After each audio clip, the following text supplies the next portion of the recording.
मला कधी असं वाटतं का, की सगळं संपलं, की आता काहीच होऊ शकत नाही? मी एका मुलाची गोष्ट सांगतो. निक विजुसिच. जन्माला आला तेव्हा त्याला हातपाय नव्हते.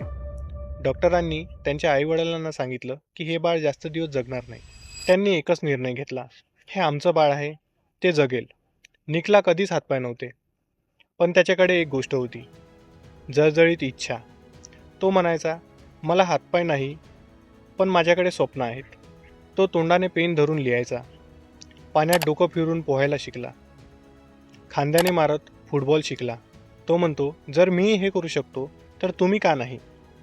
आज तो जगभरामध्ये फिरतो. लाखो लोक त्याला ऐकतात. काही जण रडतात, काही जण हसतात. पण सगळ्याच्या डोळ्यात एकच गोष्ट आहे, ती म्हणजे आशा. तुम्हाला हातपाय नसले तरी, तुमच्याकडे पैसा नसला तरी, कोणी साथ दिली नसेल तरी, तुमच्याकडे एक गोष्ट आहे, जळजळीत इच्छा. ती असेल तर प्रत्येक गोष्ट शक्य आहे.